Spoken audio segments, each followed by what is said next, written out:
स्वागत है आप सभी का आज की हमारी इस वीडियो में, जहां आप जानेंगे फ्यूचर ऑफ आर्टिफिशियल इंटेलिजेंस के बारे में।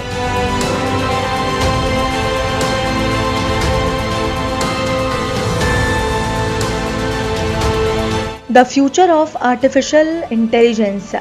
हम विज्ञान के युग में जी रहे हैं। आज से 300-400 साल पहले तक विज्ञान केवल उसके कुछ प्रयोक्ताओं तक ही सीमित था, मगर अब समाज इसके अस्तित्व को नकार नहीं सकता। 1970 में प्रकाशित किताब द फ्यूचर शॉक में अमेरिकी लेखक और भविष्य विज्ञानी एल्विन टॉफर ने विज्ञान और प्रौद्योगिकी के समाज पर बढ़ते प्रभाव का विस्तृत वर्णन किया। टॉफलर के मुताबिक विज्ञान और तकनीकी की शुरुआत धीरे धीरे हुई, लेकिन चक्रवृद्धि ब्याज की तरह अब बेहद तीव्र गति से नई नई बातों में, नए नए आविष्कारों, नए नए अनुसंधानों में बढ़ोतरी हो रही है। विश्व की आबादी के बढ़ने के साथ ही कृषि योग्य भूमि की कमी एक बड़ी समस्या बनकर उभरी है।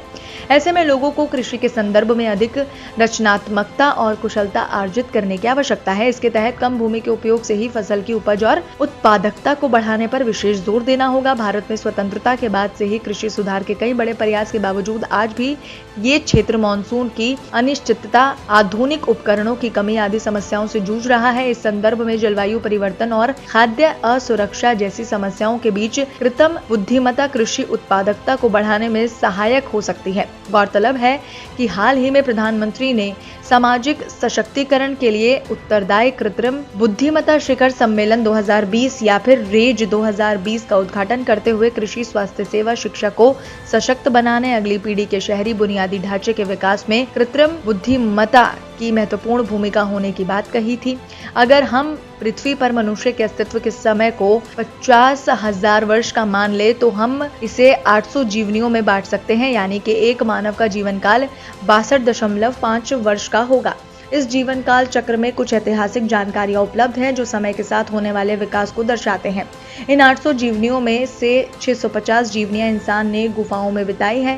लिखने की कला का इस्तेमाल वो बमुश्किल से पिछले 70 जीवनियों से करता आ रहा है और छपाई की कला तो महज 6 से 7 जीवनियों जितनी पुरानी है। जिस बिजली पर हमारा आधुनिक जीवन पूरी तरह से निर्भर है वो मात्र 2 जीवनियों जितनी पुरानी है। आपको जानकर ताज्जुब होगा कि इस पैमाने पर बिजली के बल्ब की खोज, इंसान का चंद्रमा पर अवतरण, परमाणु ऊर्जा, जैव प्रौद्योगिकी, मानव जीनोम की पूरी जानकारी, अंतरिक्ष प्रौद्योगिकी, सूचना और कंप्यूटर प्रौद्योगिकी, टीवी, मोबाइल फोन, इंटरनेट वगैरह महज कुछ दशक पुरानी उपलब्धियां हैं।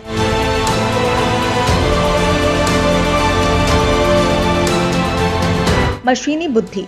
आज प्रौद्योगिकी के तीव्र विकास की एक भरपूर झलक हमें कंप्यूटर के विकास क्रम से भी मिलती है, जिसका प्रारंभिक स्वरूप जहां मात्र कैलकुलेटर या टैबुलेटर्स का था, वो वैक्यूम ट्यूब्स, ट्रांजिस्टर और इंटीग्रेटेड सर्किट से गुजरते हुए अब अत्याधुनिक सुपर कंप्यूटर और क्वांटम कंप्यूटर तक आ पहुंचा है। आज का कंप्यूटर अपनी गणनात्मक क्षमता के बूते मनुष्य के दिमाग को मात देने की कृत्रिम बुद्धिमत्ता यानी कि आर्टिफिशियल इंटेलिजेंस की सीमा को छू रहा है, और एक संभावना ये भी है कि 80 सालों में इंसान को भी पीछे छोड़ देगा। इसमें ना कोई शक है, जिसकी बदौलत इंसान अन्य जीवों से अलग है और दुनिया पर राज कर रहा है। जहां अन्य जीवों ने प्रकृति के साथ स्वयं को ढाल लिया, वहीं मनुष्य ने अपनी बुद्धिमत्ता के बूते प्रकृति को स्वयं के अनुसार ढालने की कोशिश की। इंसान के पास मस्तिष्क है जो सोच सकता है, समझ सकता है और सोच विचार कर निर्णय ले सकता है, लेकिन यदि कंप्यूटर लगातार मूरे के नियम का पालन करते हुए हर 18 महीने में अपनी प्रोसेसिंग स्पीड और मेमोरी की क्षमता को दोगुना कर सकते हैं, तो नतीजा ये होगा कि वो अगले 80 से 90 सालों में मानवीय बुद्धिमत्ता को पीछे छोड़ देगा। महान वैज्ञानिक स्टीफन हॉकिंग ये कहकर धरती से रुखसत हो गए कि जब आर्टिफिशियल इंटेलिजेंस डिजाइन में इंसान से बेहतर हो जाएगा तो वो इंसान की मदद के बिना पुनरावृत्ति से स्वयं को उन्नत कर सकेगा। हम बुद्धिमत्ता के विस्फोट की चुनौती का सामना कर रहे होंगे, जिसका अंतिम परिणाम ऐसी मशीनों के रूप में दिखेगा जिनकी बुद्धिमत्ता उससे कहीं ज्यादा होगी, जितनी हमारी बुद्धिमत्ता घोंगे की तुलना से ज्यादा है। इन क्षमताओं को हासिल करने से ये मशीनें हमारे सहयोग की भूमिका निभाने की स्थिति में आ रही हैं, साथ ही हमारे बहुत से कामकाज खुद ही करने लगी हैं और अपनी अपार कंप्यूटिंग दक्षताओं की बदौलत हमें बेहतर निर्णय लेने में मदद करने लगी है।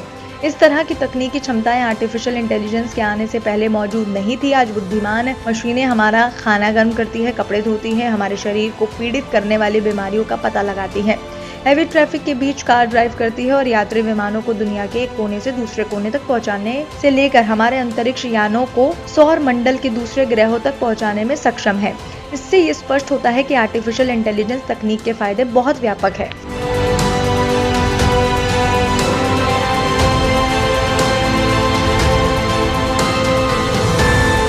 नकली बनाम असली बुद्धि। 1980 के दौर में जब लोग बुद्धिमत्ता के बारे में बात किया करते थे तो मनुष्य की श्रेष्ठता के प्राथमिक सबूत के तौर पर शतरंज का आदतन इस्तेमाल करते थे। कहा जाता है कि इंसान तो अपनी बुद्धि से किसी मोहरे की उसके स्थान के हिसाब से ताकत और कीमत का अंदाजा लगा सकता है, लेकिन मशीन नहीं, क्योंकि मशीन आम इंसान की तरह कॉमन सेंस का इस्तेमाल नहीं कर सकता। मगर ऐसा नहीं हुआ। 10 फरवरी 1996 को IBM super computer deep blue ने वैश्विक चैंपियन शतरंज खिलाड़ी गैरी कास्पारोव को हराकर इंसानी श्रेष्ठता के इस खास दाव को झूठा साबित कर दिया। ये पहली बार था जब किसी दिमागी खेल में आर्टिफिशियल इंटेलिजेंस ने एक विशेषज्ञ मानव को हराया था। तब से लेकर अब तक आर्टिफिशियल इंटेलिजेंस इस दिशा में कई कीर्तिमान स्थापित कर चुका है। आज के कंप्यूटरों में जबरदस्त प्रोसेसिंग पावर और मेमोरी है। वो बेहद आसानी से 1 सेकंड के भीतर लाखों गणनाएं कर सकते हैं और चरम स्तर पर लगातार प्रदर्शन कर सकते हैं।